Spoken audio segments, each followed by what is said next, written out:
Haleluya, haleluya. Shalom blessed people. Kiranya berkat dan damai sejahtera Allah di dalam Tuhan Yesus Kristus menjadi bagian kita sepanjang hari ini. Bersama saya Pendeta Theodorus dari channel Rumah Berkat, House of Blessing. Tema kita hari ini adalah orang Kristen tapi kok rasis. Firman Tuhan terambil dari surat Kolose pasal 3 ayat 8 sampai 11. Gini firman Tuhan.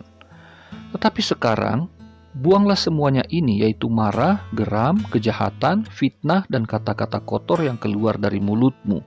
Jangan lagi kamu saling mendustai, karena kamu telah menanggalkan manusia lama serta kelakuannya, dan telah mengenakan manusia baru yang terus-menerus diperbaharui untuk memperoleh pengetahuan yang benar menurut gambar haliknya. Dalam hal ini, tiada lagi orang Yunani atau orang Yahudi, orang bersunat atau orang tak bersunat, orang barbar atau orang Skit, budak atau orang merdeka, tetapi Kristus adalah semua dan di dalam segala sesuatu. Saudara terkasih dalam Tuhan, belum lama berlalu tragedi kasus rasisme yang menimpa George Floyd di Amerika. Baru-baru ini di Indonesia dihebohkan dengan kasus rasisme juga. Adalah Ambrosius Nababan ditangkap polisi terkait ucapan yang dianggap itu rasisme kepada Natalius Pigai. Kemudian menyusul kemarin Abu Janda yang dilaporkan ke polisi oleh KNPI dengan dugaan kasus yang sama. Nah, hari ini tanggal 1 Februari 2021 giliran Natalius Pigai yang dipolisikan oleh seseorang yang bernama Asnil dengan tuduhan bahwa Pigai telah melakukan tindakan rasisme terhadap suku Minang. Semua yang dipolisikan mengenai ucapan atau tindakan rasisme itu semua dilakukan di media sosial, saudara. Nah, bagaimana hasilnya? Ya, kita tunggu saja proses di kepolisian. Apakah memang terbukti mereka melakukan apa yang dilaporkan tersebut? Ya, kita nantikan saja. Nah, kembali ke tema kita.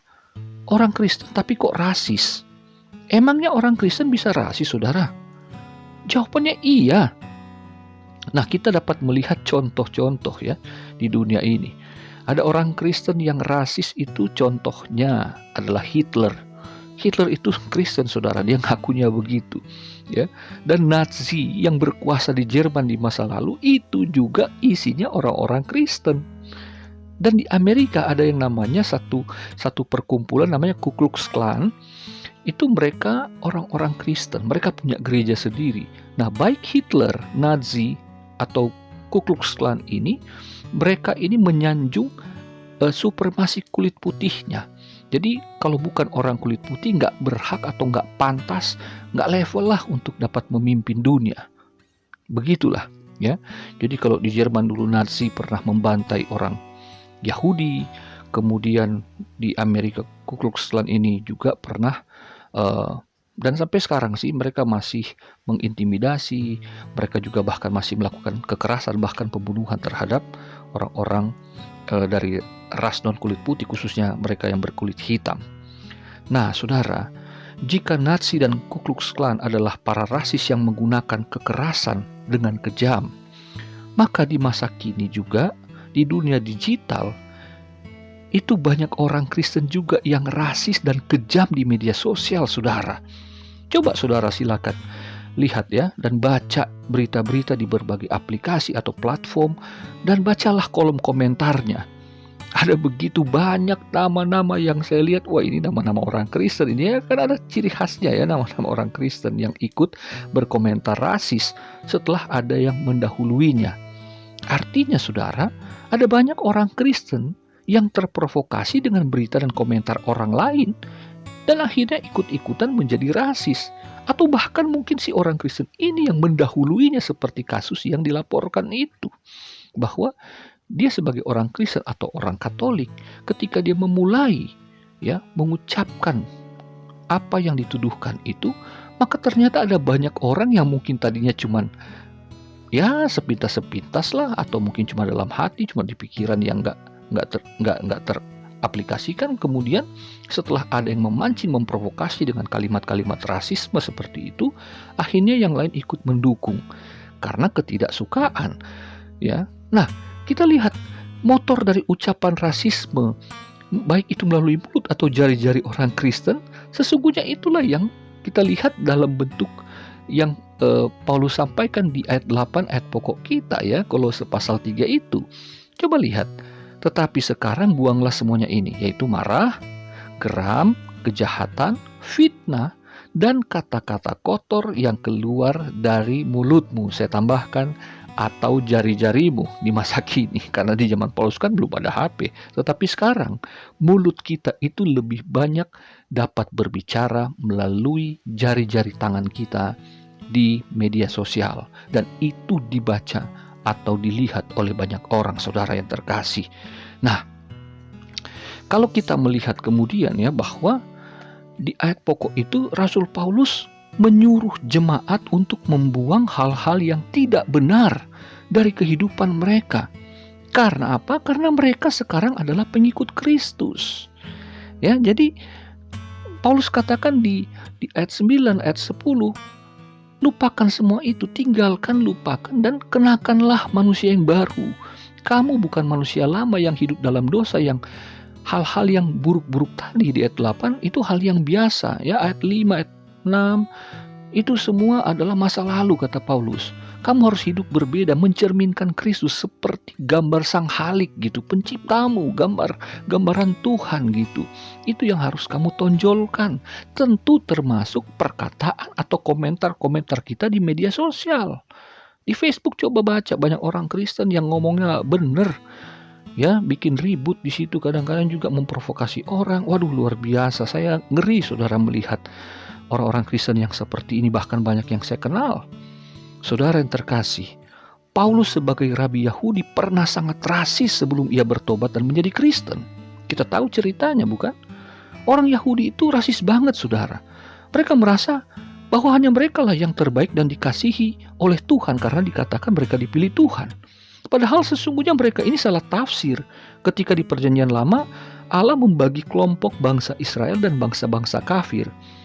Nah, sebetulnya maksud Allah ialah Israel itu terpilih untuk melayani bangsa-bangsa kafir supaya mereka itu dapat mengenal Allah yang benar yang disembah oleh bangsa Israel. Nah, ini kemudian menjadi kebanggaan superioritas ya, bahwa Israel atau Yahudi merasa mereka itu di atas angin, bahwa mereka yang terbaik dari antara segala bangsa. Jadi nggak ada yang lebih hebat dari mereka. Jadi kesombongan rohani, saudara. Nah, ini tentu ada latar belakangnya karena orang Israel atau orang Yahudi itu ditindas berkali-kali ya. Mereka itu dibully, mereka itu mengalami tindakan rasisme dari bangsa-bangsa lain. Dan akhirnya ketika dapat kesempatan dengan pertolongan Tuhan pada waktu pembebasan, mereka merasa mereka lebih hebat. Akhirnya terjadi pembalasan. Nah, saudara, sesungguhnya rasisme itu biasanya akan dibalas dengan tindakan rasisme juga. Ingat, ketika Yahudi ya mendapatkan perlakuan buruk dari Jerman khususnya, yaitu melalui Nazi dan Hitler, maka sesungguhnya inilah akibat ya. Ketika merasa lebih hebat, akhirnya ada bangsa lain yang muncul yang kemudian menaklukkannya. Mereka menjadi tidak berarti. Saudaraku, mari kita hati-hati di dalam kita bermedia sosial. Kalau ada orang yang coba kita mendapatkan perkataan-perkataan yang jelek tentang kita, kita pasti tersinggung, sakit hati, bisa marah, bahkan bisa murka. Dan ya banyak yang perkataan, ayo kita berantem, ketemu di mana, gua tunggu lu, nih gua di daerah sini, wah segala macam. Jadi saudara, hal-hal seperti ini justru bisa memecah belah. Kita nggak usah bicara dulu yang jauh-jauh tentang perpecahan bangsa dan negara. Kita berbicara dulu di lingkungan yang terdekat. Bisa terjadi perpecahan antar keluarga, antar sesama jemaat, antara saudara bersaudara, antar rekan-rekan sekerja dan sebagainya. Tetapi mari kita lihat bahwa dalam perjanjian baru, khususnya di Injil Sinoptik, Yesus melayani orang-orang dari berbagai bangsa, dengan Yahudi menjadi yang pertama.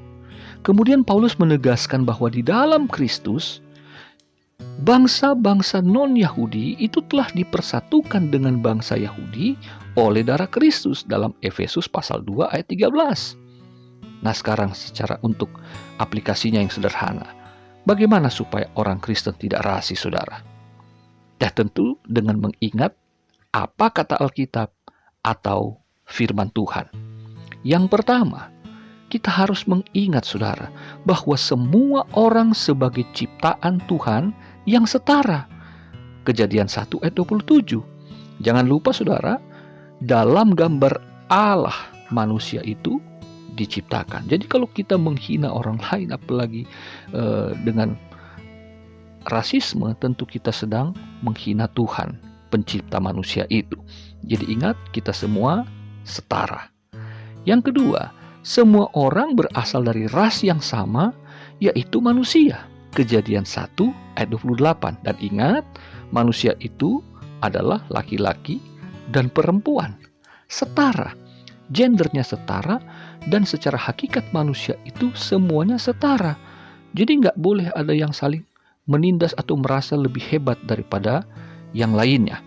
Yang ketiga, bahwa semua orang di dalam Kristus dikembalikan kesetaraan manusianya dalam Kolose pasal 2 ayat yang ke-11 dan Galatia pasal 3 ayat 28. Jadi gambar manusia yang setara itu kemudian menjadi tidak setara, sehingga rasisme itu muncul gara-gara Adam manusia pertama itu jatuh ke dalam dosa. Tetapi kemudian Adam yang kedua dan yang terakhir, Tuhan kita Yesus Kristus mengembalikan kesetaraan harkat derajat manusia itu, sehingga kita tidak lagi dapat melakukan rasisme ketika kita sadar siapa kita di hadapan Tuhan dan siapa sesama kita di hadapan Tuhan juga.